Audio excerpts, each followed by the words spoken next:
Pourquoi vous êtes là? Parce que ça me sort de ma cellule et puis que ça fait bien dans mon dossier. Bah, tu sais, moi, je suis là juste pour les aider à la réinsertion. C'est sûr qu'il faut que je cloisonne un peu. Pourquoi tu joues les intermédiaires pour Alice, alors? J'ai mes raisons, je t'ai dit. On a finalement reçu les résultats d'analyse du portable d'Isorderin. Ça fait 2 ans qu'elle reçoit des coups de fil d'un numéro sans nom. Tu l'as tracé? Raphaël Atlan. À l'époque, j'enquêtais sur la mort de sa compagne pour empoisonnement. Mais il s'en est sorti. Ouais. Grâce à son avocate, Claudine Baker.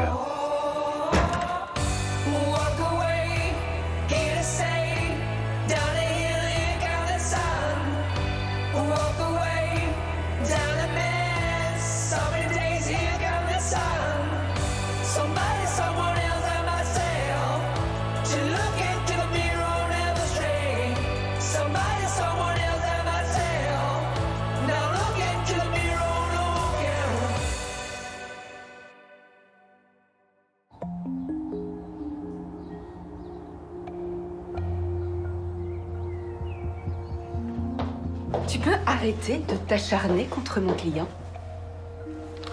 Mais je ne m'acharne pas, je fais mon travail. Je suis sûr qu'il est coupable.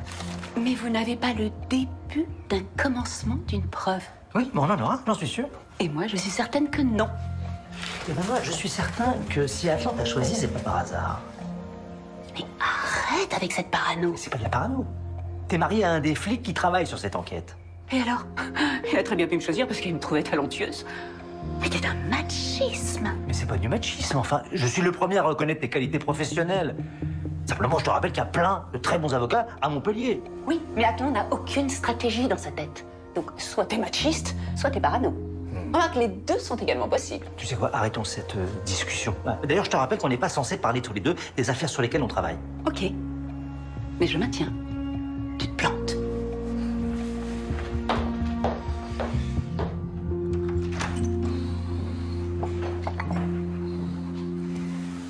Tu penses encore à ce Atlan? Tu crois vraiment qu'il pourrait y avoir récidivé? Bah, c'est quand même troublant les ressemblances entre ces deux affaires. Hein, à chaque fois, la victime était sa compagne et elle venait de le quitter. C'est vrai que c'est troublant. Mais bon, je suis pas très objectif. Hein. Pourquoi? Mais parce que je l'ai encore en travers de la gorge, là, de pas avoir réussi à le coincer à l'époque.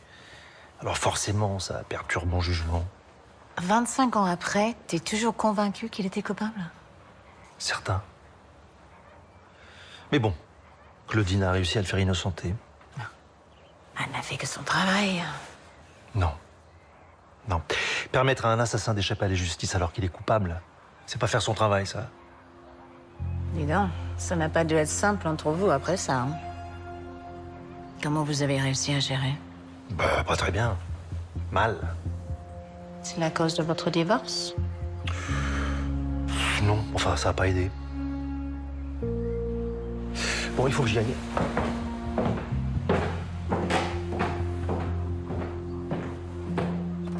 La première partie est très bien. Au niveau de la deuxième partie, moi j'ai le sentiment... Excusez-moi. Pas de souci. Allô? Monsieur Atlan? Lui-même? Bonjour, capitaine Ruiz du commissariat central de Montpellier. On a besoin de vous poser quelques questions. Est-ce que vous pourriez passer nous voir cet après-midi?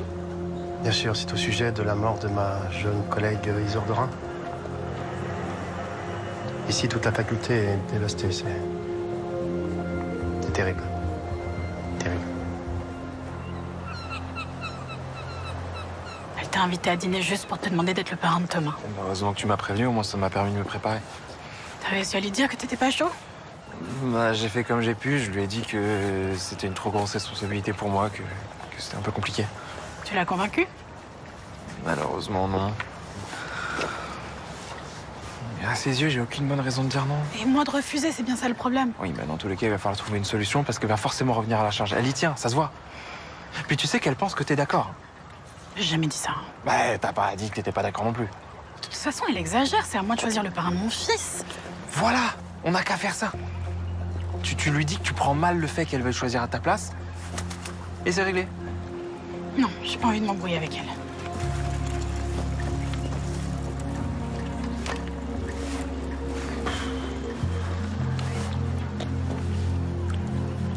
Je vais essayer de la faire changer d'avis.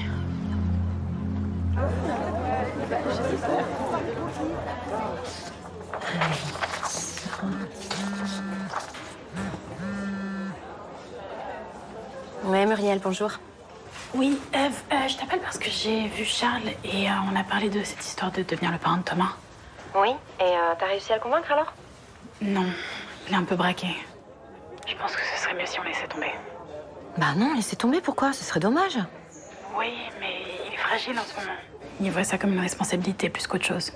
Il faut le convaincre que c'est pas du tout une responsabilité, au contraire, c'est purement symbolique. Oui, justement. Mais justement quoi? Ça l'engage pas juridiquement parlant et ça l'engage pas financièrement non plus. Je crois pas que ce soit ça le problème. Je comprends pas, c'est quoi le problème Muriel, moi je suis convaincue que ça lui ferait beaucoup de bien d'avoir un lien particulier avec Thomas, tu vois? Ça lui permettrait de faire le deuil d'Eliot. Eve, il faut que je te laisse, on en reparle, je suis au boulot là. D'accord, mais vraiment on en reparle Muriel, ok? À deux, on peut peut-être réussir à le convaincre. D'accord? Ok, à plus. Je peux vous voir pour le bilan? Bien sûr.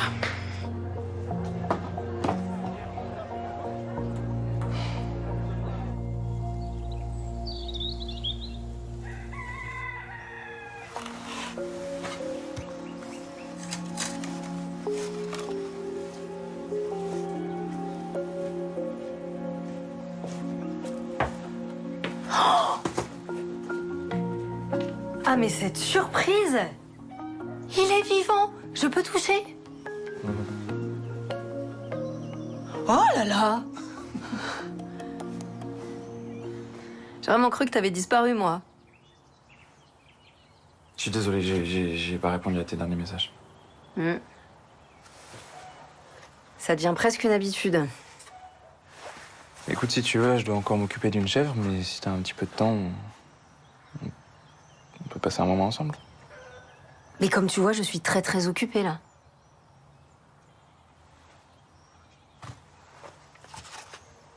Après, puisque t'insistes, peut-être trouver un moment pour faire une pause. Donc ça te botte. Oh. À tout à l'heure.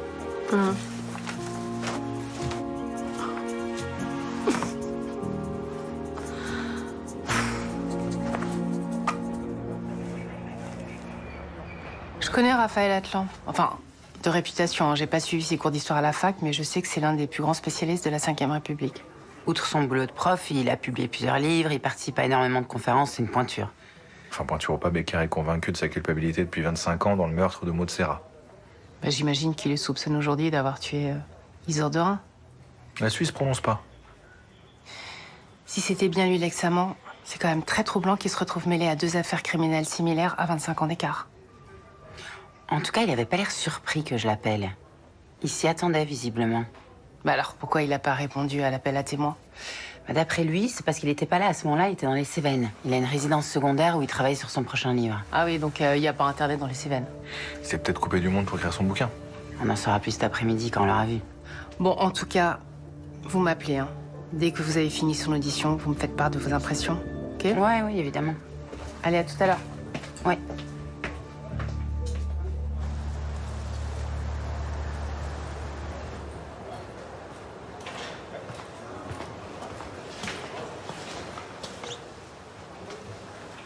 Salut.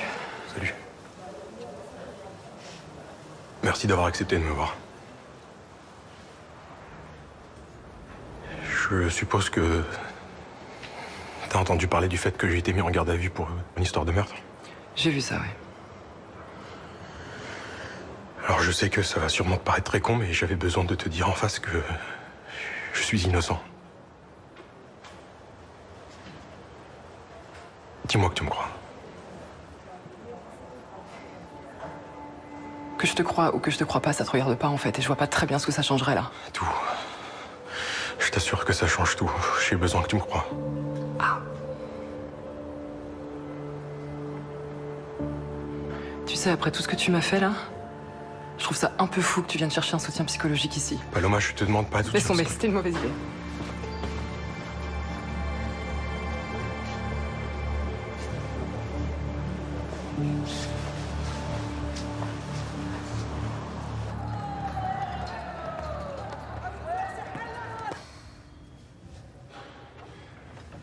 Bon, pour préparer au mieux votre procès, j'ai une question assez simple à vous poser. Est-ce que vous pensez que Franz Müller a tué Elliot Ford? Non, je vous ai répété 1000 fois que non. Vous croyez plus à mon innocence ou quoi? Enfin, pardon, j'ai mal formulé ma question. Est-ce que vous pensez que Franz Müller a pu tuer Elliot Ford, mais de son propre chef? Mais comment vous voulez que je le sache? Je sais pas, moi, vous le connaissez mieux que moi. Puis vous avez votre intime conviction. Lui, il dit que non. Bah, mon intime conviction, c'est que sur ce coup-là, Franz est sincère. Il a pas les épaules pour faire ça. Il a pas les épaules, ok. Qui a tué Elliot Ford? Ford était qu'une petite merde qui roulait que pour sa gueule. Manipulateur, sans parole, toujours prêt à entuber son prochain. Vu le monde qu'il a dû se mettre à dos, il y a un paquet de gens qui ont pu vouloir le buter. Ok. Bon.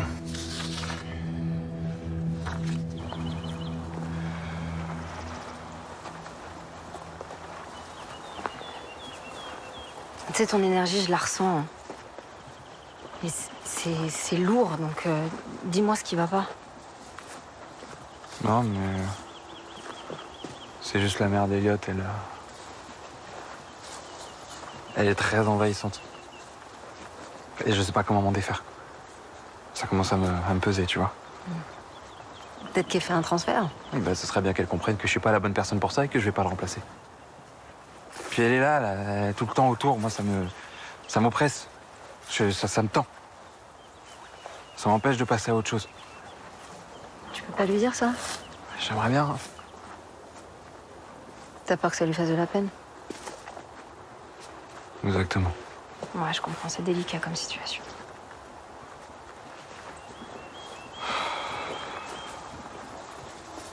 Tu m'as jamais dit comment il était mort.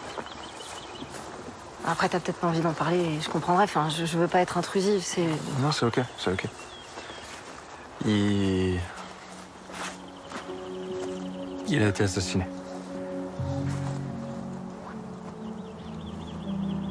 Après, tu sais, Elliot, c'était pas un saint non plus. Il a fait beaucoup de choses qui étaient pas claires. Mais il méritait pas de mourir pour autant.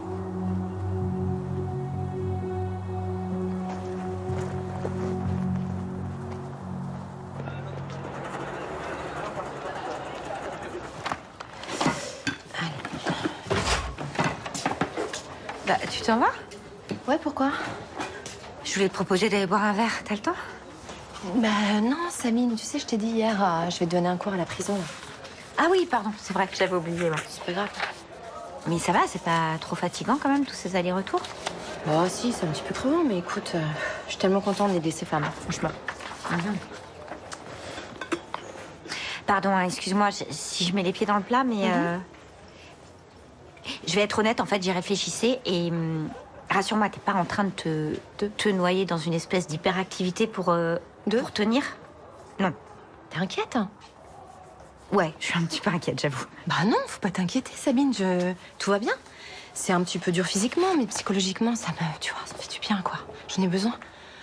Hein? T'inquiète pas, les poulettes, oh Non, là mais là. faut pas. Mais non. Bon, bonne soirée. Ouais, toi aussi. Bis. Bisous. T'inquiète pas. En effet, Isor et moi, nous étions dans une relation intime. Vous êtes restés combien de temps ensemble? Nous n'étions pas ensemble. Isor et moi, on ne s'est jamais considérés comme un couple. On était dans une relation intime, mais libre, sans contrainte. Et ce, depuis 2 ans environ. Qui a décidé de ce couple libre? C'était vous, c'était elle Non, on avait décidé ça d'un commun accord. Mais ça n'empêchait pas un attachement profond l'un à l'autre. Et quand j'ai appris sa mort, en revenant des Cévennes, ça a été un choc. Vous pouvez nous parler un peu plus de votre relation? Qu'est-ce qui vous liait exactement?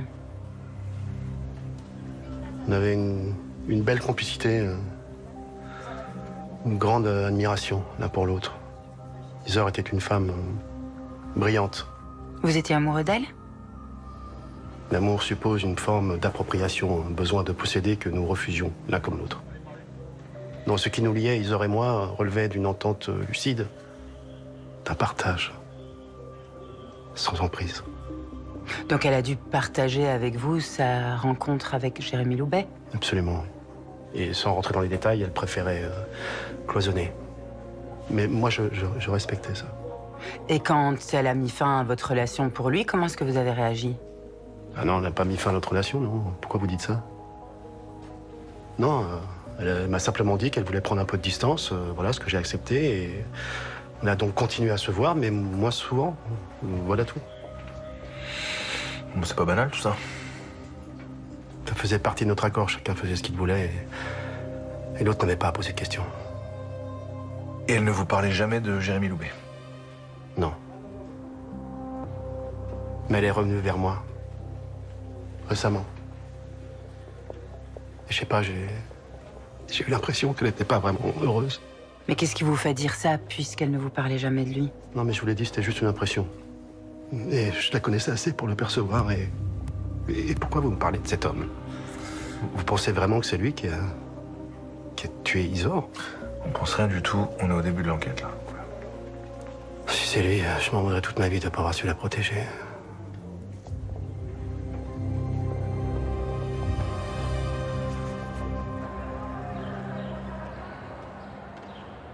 Oui, je pense, oui. C'est tout, c'est la semaine prochaine. Ouais. Au revoir, vas-y. Au revoir. Cool, merci. Merci, madame. Bonne soirée. Au revoir. Alice, j'ai le livre que vous m'avez demandé. Tenez, je suis sûre que ça va vous plaire.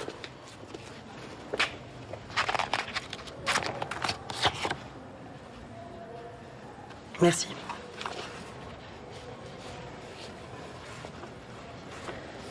Pourquoi vous faites ça?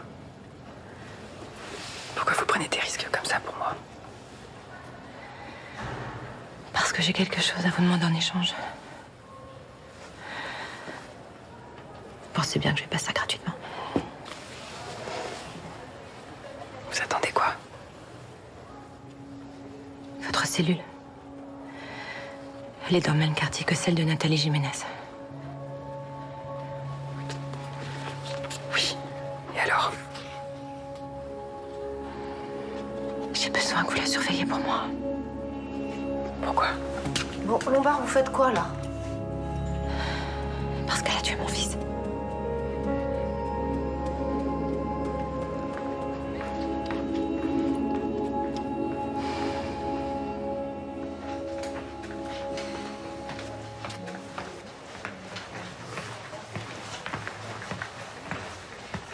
Commissaire Becker, ça fait longtemps. On m'a dit que vous étiez convoqué. Je leur ai dit tout ce que je savais, c'est-à-dire pas grand-chose, malheureusement. Bien sûr. J'espère que vos équipes feront toute la lumière sur ce qui est arrivé à Isor. Vous inquiétez pas pour ça. Commissaire, je sais que vous étiez convaincu de ma culpabilité dans la mort de Maud Serra il y a 25 ans. Et vous l'êtes certainement encore aujourd'hui.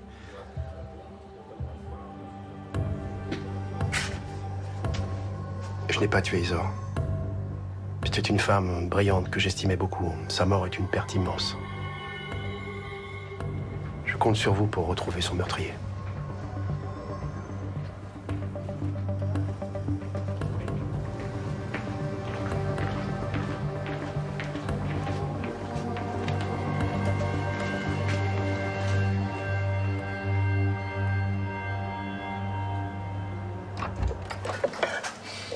Oh.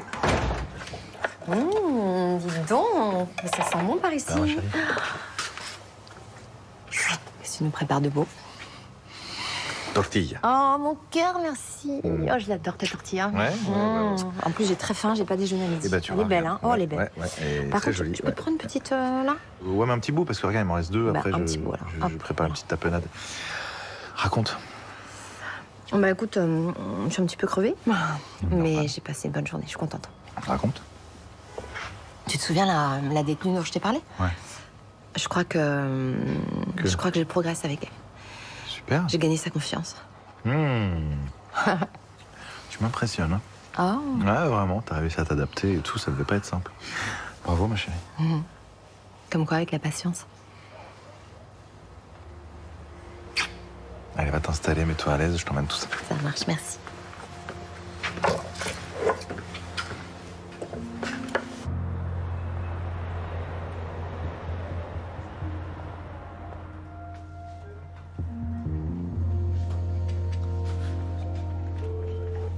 Oui? C'est moi, c'est Clément, je te dérange pas? Jamais. Qu'est-ce qui se passe? J'ai du nouveau dans l'affaire Isor de Rhin. Oh là là, je pressens une catastrophe.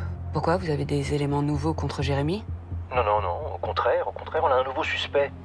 Ah, alors c'est plutôt une bonne nouvelle, non? Pour toi, c'est pas sûr. L'amant d'Isor de Rhin, c'est Raphaël Atlan. T'es toujours là? Oui, oui. Et vous avez des éléments contre lui? Non, non, pas encore, on commence à peine l'enquête. Maintenant, toi comme moi, on sait de quoi cet homme est capable. Oui, enfin, maintenant, c'était il y a 25 ans. Ça n'a pas forcément un rapport. En tout cas, ce serait mieux pour toi. Parce que si c'est lui le coupable, ça veut dire que tu es responsable de la mort d'Isor de Rhin.